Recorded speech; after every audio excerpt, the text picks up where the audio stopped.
It winds its way across 800 miles of the Great Alaska Wilderness, and the path it traced 40 years ago pointed the last frontier to a new, more prosperous future. There are few things in Alaska's history that equal the magnitude of the impact of the pipeline. The money that it brought in was unimaginable. It was controversial and embattled at the start, but now even some of the strongest opponents from years ago praise its track record. I think it's done amazingly well. There have been problems, obviously there always are in this type of thing, but considering the magnitude of the project and the rocky start that it got originally, I think it is done very well. Despite new technical challenges, the people who run the pipeline are fueled by optimism. There's a lot of good news stories. We're getting more and more oil into the system. And there is great pride about the 40th anniversary. It was a task that they said couldn't be done, and we did it. Pride about what's been described as an engineering miracle. Yeah, we're blasting every day. I got 10 sets of drills up there. The first sections of the Trans-Alaska Pipeline were laid in March of 1975. Final weld was completed just 2 years later. It had to cross 3 mountain ranges and 30 major rivers and streams. The conditions the workers faced were often brutal. Temperatures ranged from 95 degrees, sweltering by Alaska standards, to 80 below. Welcome. I'd like to introduce you to my museum. Normally 25 cents admission fee, but for you folks, we'll give you a special deal. Dave Haugen was there from the very beginning. His home office is decorated with pipeline memories. Just as one of my mementos I keep treasured to this day is this particular old flannel shirt right here, because here I am, 1975, during the original construction at Delta Camp. And as you can tell, a little bit younger, a little bit more hair, and not so much white hair as now. Back in 1970, Dave was one of the surveyors who laid out the route for the pipeline from the Yukon River to Valdez. And I think that's what people really have a hard time grasping, is just the sheer magnitude of the project. They faced tough terrain and doubts about whether the pipeline could actually be built.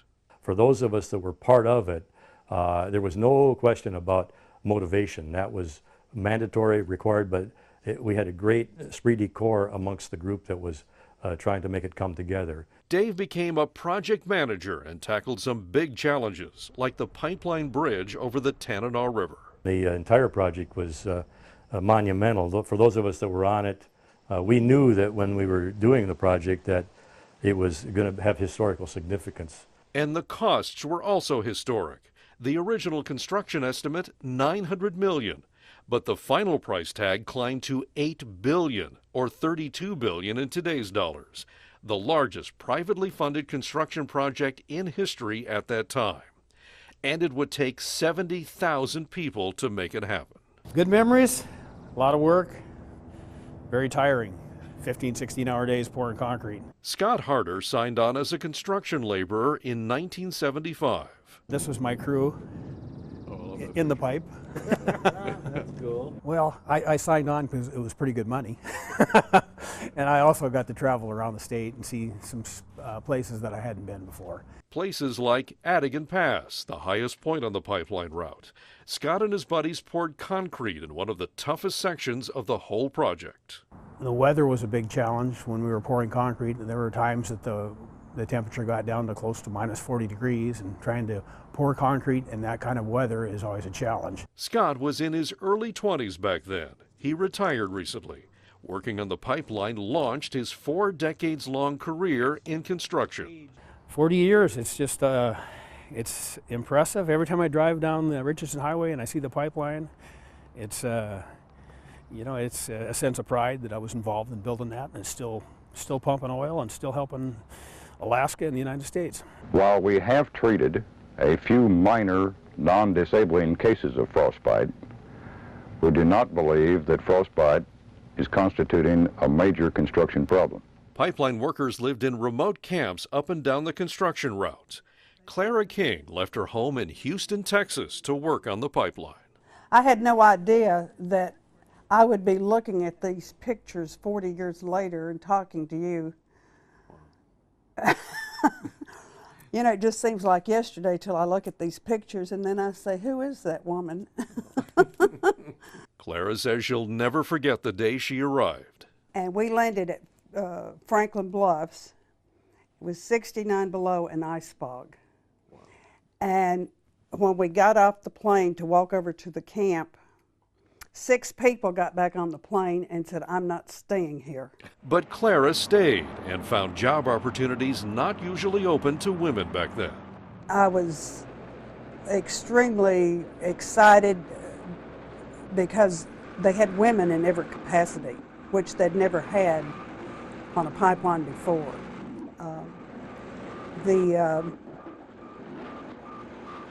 It had always been a man's world. I mean, laying pipe. They worked hard and sometimes played hard, and it could get a little wild in their off hours. Here's the one of when I dressed up like Cleopatra. Clara became the unofficial social director at her camp. Cleopatra and her court welcomed the new pipeline crews with a parade and party. The pipeliners had no idea who we were, what we were doing.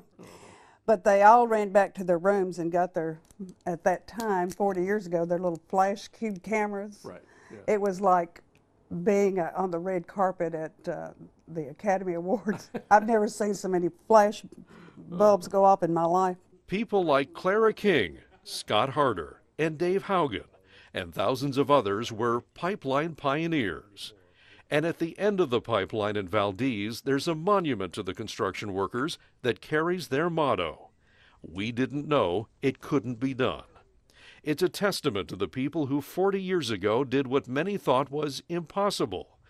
They built a project that helped build the Alaska we know today. There's a battle going on at Pump Station 9 near Delta Junction. So we're entering the manifold building. And this is the war room. Pump station supervisor Wes Wilson takes us behind the scenes to a place that is extremely rare for visitors to see, where even most pipeline employees can't go. This is what prevents any overpressurization of the pipeline if we have to shut it down. Giant pipes and valves that kick in if there's an emergency along the 800-mile pipeline. We're walking into the main manifold section. We're seeing the launcher and receiver. Around the corner is where one of the most hazardous jobs in the pipeline system takes place. A dirty, dangerous procedure that has become crucial as the amount of oil flowing through the line has dropped. This is the launcher for our pigs that we send to Valdez every 7 days. And this is their battle-tested weapon, keeping the pipeline from getting plugged up. It's called a pig, a cleaning device that's about the size of a compact car. They're launched into the pipeline, get pushed along by the oil flow, while scraping out wax that naturally occurs in the oil when it comes out of the ground. If you didn't do this, what would happen to the pipeline? If you didn't do this, eventually over time you would start to build up a larger and larger layer. That black stuff on the pig, that's the wax that's scraped out of the pipeline, and this is only a very small portion of what gets pushed out. It's a very dirty job to begin with. Our last pig pull that we had, we recovered 9 barrels of wax from that. That's about 1,600 pounds, and that's fairly typical. But about a year ago, something happened that was anything but typical. When they opened the hatch, they couldn't see the cleaning pig at all. It was being blocked behind a giant solid plug of wax. 71 barrels on that one. It took us about 4 days. We had to bring in additional resources to do it. And that was because of some really low flow that had occurred up and down the line. That was an unusual event, and they never know what they'll find during this cleaning operation, which happens at least once a week here. Sometimes you're physically peeling it off of that into the drums. You've also got crude oil that is still at the bottom of the tray. So as it's sticky here, it's slick and wet on this station. So it is quite a challenge that we have to do every 6 days here. And it's tough, dangerous work. Crews must use spark-proof shovels to dig out the wax, because one spark could trigger an explosion. And depending on the consistency, we'll be shoveling out below it using these types of tools. Sometimes, I mentioned the 71 barrels, when it was just a large wax plug, we actually use brass wire to almost slice it like a butter knife. The wax problem has gotten significantly worse during the past several years. Here's why. The oil is around 100 degrees when it comes out of the ground at Prudhoe Bay. Years ago, when flow was greater, it stayed at about that temperature and the melted wax just flowed right along with it. But less oil in the pipeline now means the oil is moving a lot slower. It used to take just 4 days to travel from the North Slope to Valdez. Now it takes almost a month. That gives it more time to cool off. The oil can now dip below 40 degrees in winter. We didn't anticipate that wax would be a problem, but it reaches a temperature as it cools to where little flakes start to accumulate and accumulates on the pipe wall. And to complicate it even more, lower oil flow also makes it harder to push the pigs through the pipeline to keep it clean. For decades, engineers didn't have a way to actually see the oil flowing inside the pipeline, so they could study the wax problem and come up with solutions. But that has changed. Engineer Jacques Thibault, who's on a special team looking at ways to keep the pipeline operating into the future, shows us a new device that went online just within the last year. It's a powerful camera and light system that can peer into the oil stream to see what's in it. And at this location, we have 3 different sample locations, so we can look at flow from the top of the pipe, the middle of the pipe, or the bottom of the pipe. The camera can see microscopic particles of wax and water droplets in the oil in real time. This is critical. This is the first time that we've ever had a chance to actually see what's going on inside the pipeline. Up until this point, all of our studies and analysis have been through modeling in flow loops, which have been conducted usually in a very controlled laboratory environment. Water that's in the oil when it comes out of the ground is also a big problem. With less oil flowing, water can collect and cause corrosion. If it freezes, the ice can jam critically important safety valves. So this is our recycle skid. This is what's helping us add heat during the winter months. To try to warm up the oil, 3 pump stations now send it through an extra series of pipes at a rate of 12,000 barrels per hour. The extra friction adds heat. And 2 portable heaters are added to the pipeline during winter to try to boost the temperature enough to keep everything moving. I think some of the technical challenges right now that we face are as challenging as some of the technical challenges that engineers faced in the very beginning. But just like 40 years ago, the people of the pipeline say there's not a challenge they can't meet or a problem their optimism and determination can't conquer to keep the oil flowing and the pipeline going. The Trans-Alaska Pipeline stretches from one end of Alaska to the other, 800 miles of 48-inch diameter steel pipe, and 4 powerful pump stations to push the oil over 3 mountain ranges, requiring huge safety valves to cut the flow if there's a problem. Hey, run 1 is 10. Copy that, thank you. So you might be surprised to learn this massive pipeline is controlled from one relatively small room hundreds of miles away. It's here in Anchorage. We wanted to see how it all works, and we were granted rare behind-the-scenes access to the electronic heart of the entire Trans-Alaska Pipeline system. It's in a highly restricted building, so much so we were asked to not disclose its exact location because of security concerns. Whether it's opening or closing valves, starting and stopping pumps, maintaining tank levels within inventory, bringing metering, proving meters from here, all that's controlled out of the control room here. Are you going to start walking up now? It looks like you're stabilized. From just 3 monitoring stations, a handful of operators watch and control the entire pipeline around the clock with mouse clicks. Can I get a time, level, and temp? Tank 56. Stand by. They also have instant voice contact with crews along the line. Automations is very helpful because we can set parameters that the normal conditions operate under, and if it gets outside of that, we'll get alarms and then we can investigate that. So we don't have to watch everything at the same time, but there are some critical things that we do have to monitor. From Anchorage, they can even fill and empty the huge storage tanks at the Valdez terminal. Feast or famine as far as work goes on the terminal side. everything comes at once, and then it'll be quiet for a few minutes, and then everything piles up again. Sensors constantly measure the amount of oil going in and out of the system and pressure within the pipeline. And if the numbers don't add up, the controllers here have everything they need to be able to isolate facilities, to emergency shutdowns, as well as safely start up the system. And while the automation system is looking for leaks, it's also defending itself. We do receive cyber attacks on a daily basis, absolutely. To guard against cyber threats, the control room is shielded from the internet. The way our system is built and architected, we've got layers of protection, right? So our control system is that inner sanctuary that is removed from that outside world. There is no connectivity to the internet. The Operations Control Room, or OCC, went online in January of 2008.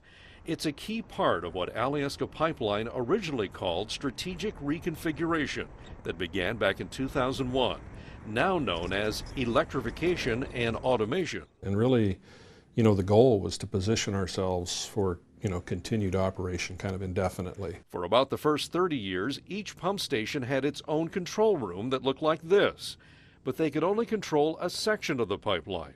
No one had complete and direct control of the entire line, and the technology was dated, much of it going back to the 1970s. It was a needed upgrade to the system. We were running on older technology. It did us well for a lot of years, but it was time to upgrade our system and our pump stations. So during the last 10 years, pump stations were automated. Their old control rooms were shut down, and oversight was shifted to the Anchorage complex. The people in the field have really shifted their focus less about operations and more about the maintenance and response capabilities if there ever was any sort of an upset condition. But the changes have upset some environmentalists. So now they've got fewer people actually in the field on the line looking for incidents, and so that's one of our big concerns, is the automation of the pipeline. Kristen Carpenter, executive director of the Copper River Watershed Project, worries that too much faith is being invested in automation.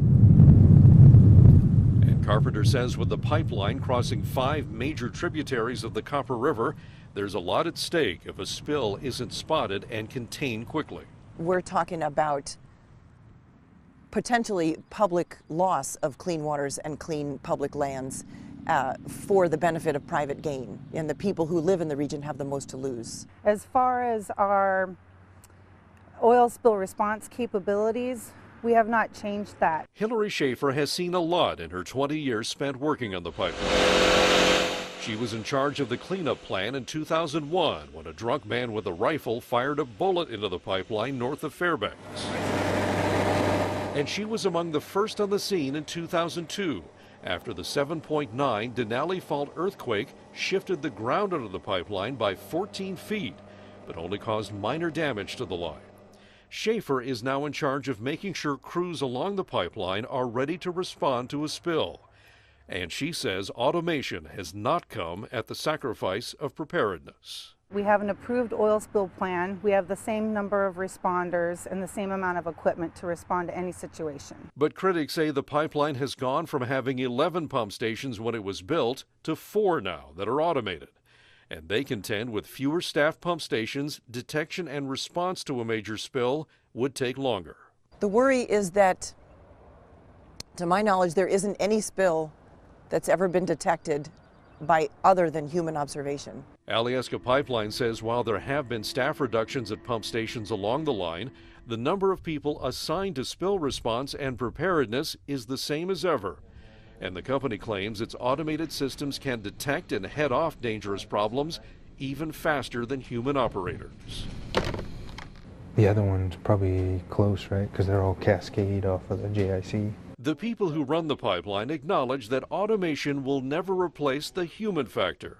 The dedication of the people who want to see this 800-mile engineering marvel go the distance for decades to come.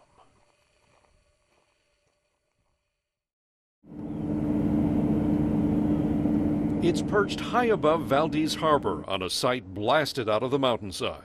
It's actually almost 1,000 acres, the size of this, the area of the facility here. And that's what grabbed our attention as we went behind the scenes at the Valdez Marine Terminal. Everything here is huge. Typical tank is 60 feet tall, 250 feet across. They'll hold 550,000 barrels. And there are 14 of them in use today. They can hold more than 7 million barrels of oil. That's enough to fill 445 Olympic-sized swimming pools. We were surprised to find out they don't even need pumps to push the oil uphill and into the tanks. When the oil reaches the end of the pipeline at mile marker 800, it's on a downhill gravity express from Thompson Pass, 30 miles away. That creates enough force to push it all the way up to the storage tanks, 400 feet above sea level. And just getting to those tanks again shows how massive this place is. We had to navigate a series of switchback roads to climb the mountain to reach them. From the water to the very top, the terminal rises 660 feet above sea level. That's the height of a 60-story building.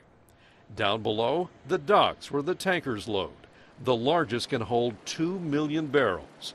And the number of tankers that have taken on oil here is also huge. More than 21,000 since 1977. An average of 22 per month visit the terminal now. The whole complex is so big it has its own power plant that uses oil vapors from the big tanks for fuel. It was a substantial construction effort. It's almost an engineering marvel, and construction was state of the art at the time. But a lot of time has passed since all of this was built, and there's a lot you can't see, like hundreds of feet of underground pipe, much of which went unchecked for the past 40 years because it was too steep for inspection equipment to navigate. That's where Alice and Dee and several of their friends come in.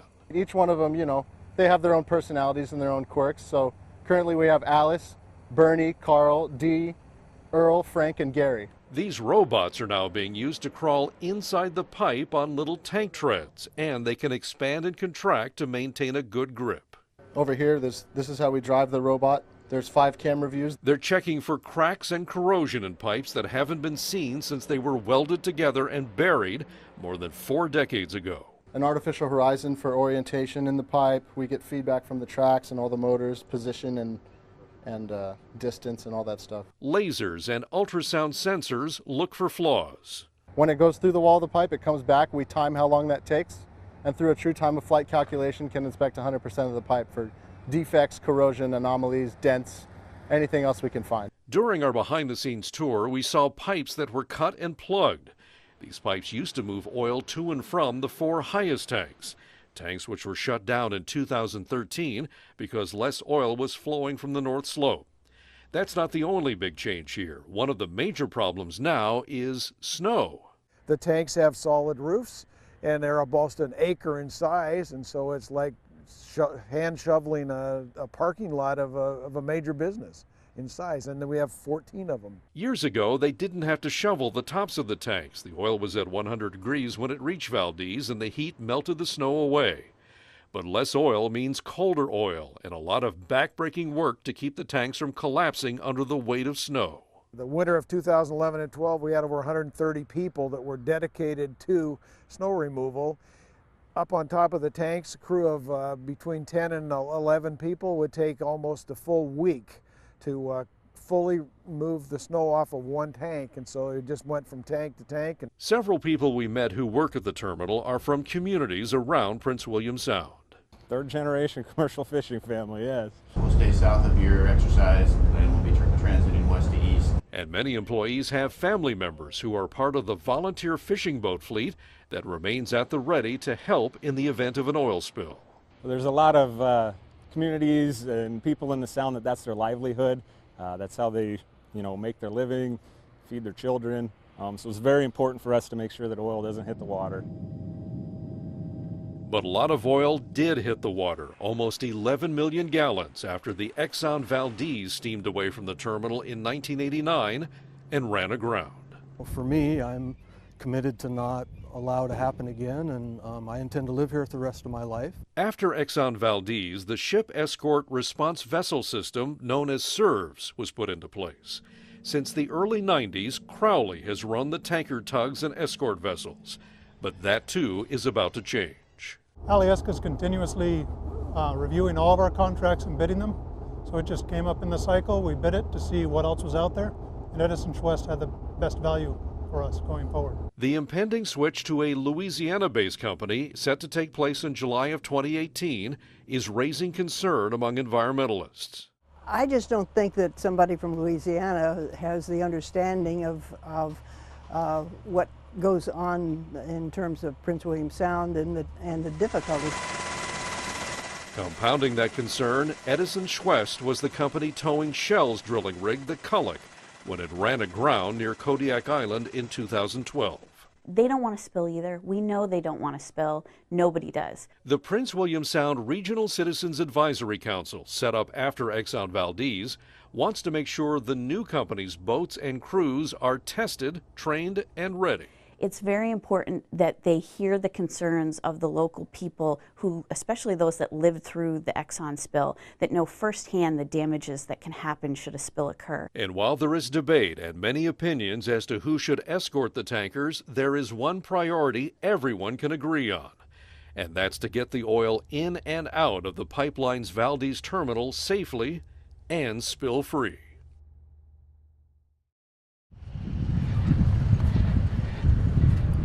The numbers that flow from the first 40 years of the pipeline's history are truly Alaska-sized. More than 17 billion barrels of oil moved from the North Slope. 21,000 tankers loaded in Valdez. It boosted Alaska's economy by a full 50%. And through the years has pumped $140 billion of tax revenue into the state treasury. And after the 40 years, what I'm most proud about is just the benefits that have come from it. But what does the future hold for Alaska's fountain of fortune? Hashtag 40 more. I think that TAPS can operate indefinitely, and I think the future holds challenging times with lower throughputs, but someday I hope to see that, flatten off. Here's the pipeline's track record. Peak flow was 2 million barrels a day in 1982, but overall it's been on the decline ever since. In 2016, the pipeline saw the first year-over-year increase since 2002, up almost 2% to nearly 528,000 barrels a day. That Arctic is covered with oil and gas. The late Walter Hickel was governor of Alaska in the 60s when oil was discovered on the North Slope. And he made this prediction just 10 years ago when we talked to him about the pipeline's future. I'd say 20 years from now, or 30 or 40, most of the resources, oil and gas, are going to come out of that Arctic. And it looks like Wally Hickel might be right. The future development is moving more to the west, state lands to the west of Alpine, and then the National Petroleum Reserve. New oil discoveries in Alaska continue to fuel hopes for the pipeline's future. I think we could go for another 40 years, at least another 40 years with the pipeline. With the reserves that we do have on the North Slope, they estimate that between offshore areas and onshore areas, there could be as much as 40 to 50 billion barrels of oil remaining in place in the Alaska Arctic. New oil may be out there, but can a system designed with slide rules and built back in the 70s be counted on to keep that oil flowing safely to market? There's this tremendous pride, and the pride is not only in transporting the crude oil, but doing it in a way that there's absolutely no impact to the public or the environment. Many environmentalists praise the pipeline's safety and pollution record so far, but looking forward, they caution against overconfidence. In terms of complacency, I think, you can go a certain number of years and people will say, well, what's the big deal? We haven't had any incidents. Why should we worry about it? And that is complacency in a nutshell. We should worry about it because the systems are aging. And as a reminder of what can happen, they point to the pipeline's darkest hours, the Exxon Valdez oil spill.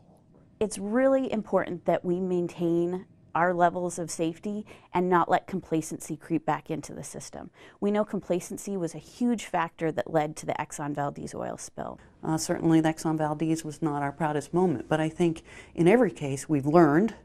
When we investigate, we apply the learnings, we apply them forward, we don't make the same mistake twice. And Alyeska Pipeline says combating complacency through training and putting safety as the top priority is a never-ending mission and part of their company culture.